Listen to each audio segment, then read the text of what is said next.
Hello everyone. इस video में हम आज बात करने वाले हैं section 138 of negotiable instrument act और उसके अंडर सर्व किए जाने वाले नोटिस के बारे में। तो section 138 of negotiable instrument act ये कहता है कि अगर कोई चेक जो कि दिया गया है, अगर वो चेक डिसऑनर हो जाता है या फिर रिटर्न आ जाता है बैंक से, इस रीज़न से क्योंकि बैंक में उसके पैसे नहीं है उतने जितने का उसने चेक दिया है, तो उस केस में जिसने वो चेक इशू करा है उसको सज़ा हो सकती है जो सेक्शन 138 के अंदर प्रोवाइडेड है। मगर उस सेक्शन को यूज़ करने से पहले कुछ कंडीशंस हैं जो आपको पूरी करनी होंगी, तभी आप सेक्शन 138 के अंदर कोई प्रोसीडिंग इनिशिएट कर सकते हो। तो one of the most important जो कंडीशन है वो है लीगल नोटिस, कि बिफोर इनिशिएटिंग अ कंप्लेंट और before initiating a criminal proceedings आपको एक लीगल नोटिस सर्व करना पड़ेगा सामने वाली पार्टी को, उसको ये बताने के लिए कि भाई आपका ये चेक जो है ये डिसऑनर हो चुका है, प्लीज़ मुझे मेरे पैसे वापस करो, अदरवाइज मेरे पास पूरा राइट है कि मैं आपके अगेंस्ट क्रिमिनल प्रोसीडिंग इनिशिएट कर सकता हूँ। तो विद दिस बैकग्राउंड हम लोग देखते हैं कि ये ड्राफ्टिंग होती कैसे है। तो ये आप देख सकते हैं, ये एक सेक्शन 138 का लीगल नोटिस है। तो सबसे पहले मैं ये बता दूँ आप लोगों को कि ये कोई फिक्स फॉर्मेट नहीं है इसका कि कहीं पे फॉर्मेट दिया है उसी फॉर्मेट में होना चाहिए, बिकॉज ये लीगल नोटिस जो होता है ना, ये एक एडवोकेट ड्राफ्ट करता है अपने क्लाइंट के लिए अपोजिट पार्टी को भेजने के लिए। तो एक एडवोकेट, अलग अलग एडवोकेट्स अपने अपने हिसाब से ड्राफ्ट करते हैं, सबका फॉर्मेट अलग हो सकता है, मगर कुछ चीज़ें होती हैं जो हर नोटिस में होना बहुत ज़रूरी होती हैं, जिसके बिना वो नोटिस किसी काम का नहीं होता है।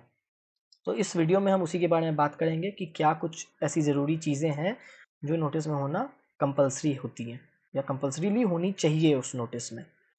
सबसे पहले अगर देखें तो यहाँ पे डेट होना इंपॉर्टेंट है, जिस डेट को ये नोटिस ड्राफ्ट या भेजा जा रहा है, किसे भेजना है उसका नाम एड्रेस क्लियरली मेंशन होना चाहिए, क्योंकि ये वो पार्टी है जिसने वो चेक इशू करा है जिसके अगेंस्ट आप ये लीगल नोटिस ड्राफ्ट करवा रहे हो। तो ये बहुत क्लियर होना चाहिए। सब्जेक्ट बहुत कॉमन सी चीज़ है, ये हर नोटिस में होता है, ये भी आपको लिखना पड़ेगा।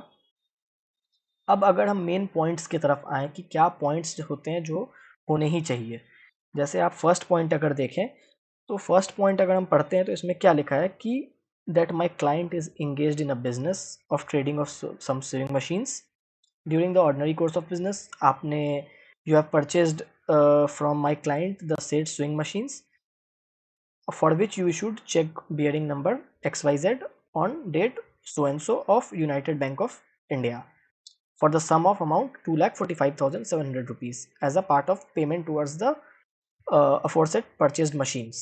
तो पहला पैराग्राफ जो होता है ये बेसिकली पहला पैराग्राफ बैकग्राउंड पैराग्राफ कह सकते हैं इसको हम लोग।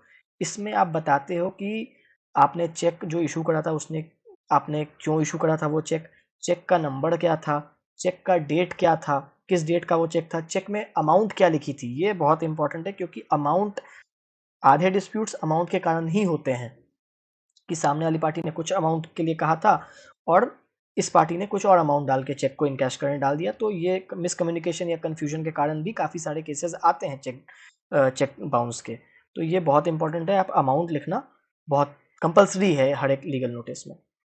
आप सेकेंड पैराग्राफ देखें कि that the above mentioned check was deposited by my client with his banker HDFC Bank so and so branch for encashment on so and so date। ये आपने किस दिन इस चेक को इनकैश करने के लिए बैंक में सबमिट किया, ये डेट भी बहुत इंपॉर्टेंट होती है क्योंकि कई बार क्या होता है कि ओरली कम्युनिकेशन होता है ओरल पार्टीज के बीच में कि भाई आज मेरे अकाउंट में इतने पैसे नहीं है, तू 2 दिन बाद डालना ये चेक। तो ये ओरल कम्युनिकेशन होता है पार्टीज के बीच में, जो बहुत कॉमन है, बिजनेस में होता है ये चीज़।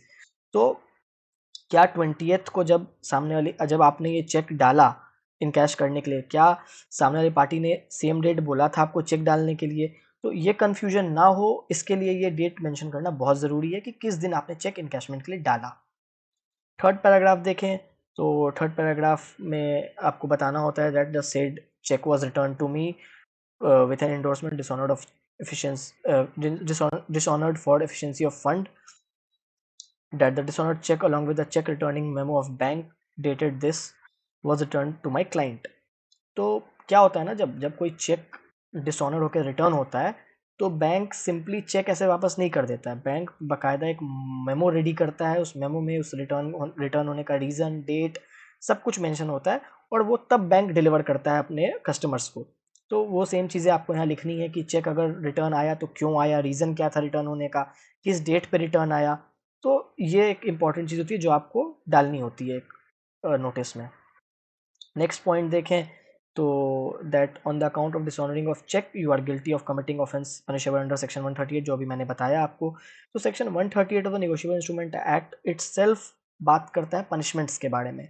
सेक्शन 138 के अंदर पनिशमेंट जो दी गई है वो up to 2 years of imprisonment है और फाइन, और बोथ। तो 2 साल तक की जेल हो सकती है, फाइन भरना पड़ सकता है, या फिर दोनों ही कोर्ट ऑर्डर कर सकता है, दोनों चीज़ें ही ऑर्डर कर सकता है। तो आपको बेसिकली अपने सामने वाले पार्टी को ये बताना होता है कि भाई देखो आपने ये ऑफेंस कमिट कर दिया है, तो आप देख लो अब। और फाइनल जो पैराग्राफ होता है उसमें आप बेसिकली रेमेडी मांगते हो कि भाई देखो अब तो जो चेक रिटर्न आना था वो हो गया, now through this notice I am requesting you कि भाई जो पैसे थे वो आप मुझे वापस कर दो with in 15 days of receipt of this notice. Otherwise मेरे पास वो सारी राइट्स हैं कि मैं आपके अगेंस्ट सिविल क्रिमिनल प्रोसीडिंग्स जो भी हैं वो मैं इनिशिएट कर सकता हूँ, जिसका कॉस्ट आपको बियर करना पड़ेगा। तो ये आप लास्ट पैराग्राफ में लिखते हो, जो कि आई एम श्योर कि ये जो वर्डिंग्स है या फिर जो फ्रेजेस जो मैंने यूज़ करे हैं इस नोटिस में, ये अकॉर्डिंगली चेंज होते रहते हैं, लॉयर टू लॉयर डिफर करते हैं, क्योंकि जैसे मैंने आपको बताया इसका कोई फिक्स फॉर्मेट होता ही नहीं है, लॉयर अपने हिसाब से इसे ड्राफ्ट करते हैं। तो यार ये बेसिक चीज़ें हैं जो एक नोटिस में होनी चाहिए। उसके अलावा अगर कुछ एडिशनल फैक्ट्स हो सकते हैं वो आप फैक्ट के अकॉर्डिंग ऐड या सब्सट्रैक्ट इसमें से कर सकते हैं। और फाइनली यहाँ पे एडवोकेट की साइन आती है, जिस एडवोकेट ने इस नोटिस को ड्राफ्ट करा है वो साइन करता है और भेज दिया जाता है। अब दूसरा सबसे इम्पोर्टेंट पार्ट कि ये जो नोटिस है क्या इसे कोई स्टैंपिंग या मतलब किसी स्टैम्प ड्यूटी पे करने की कुछ ऐसी ज़रूरत होती है? तो सिंपल जवाब है नहीं, बिकॉज़ ये एक लीगल नोटिस है। ये एक लॉयर अपने क्लाइंट के इंस्ट्रक्शन पे अपोजिट पार्टी को भेज रहा है। इसके लिए कोई स्टैंपिंग किसी चीज़ की ज़रूरत नहीं होती है। ये सिंपली ड्राफ्ट होने के बाद लॉयर अपने ऑफिस के जो ऑफिशियल लेटर हेड्स होते हैं ना, उस पे प्रिंट करके ईज़िली भेज सकता है। इसके लिए कोई स्टैंपिंग या स्टैम्प पेपर पब्लिश प्रिंट करना किसी तरीके की ऐसी नीड नहीं होती है। तो प्लीज़ इस बात का ध्यान रखिए और आई होप कि ये क्लियर होगा कि कैसे ड्राफ्टिंग और क्या-क्या इंपॉर्टेंट चीज़ें होती हैं ड्राफ्ट करने में लीगल नोटिस की।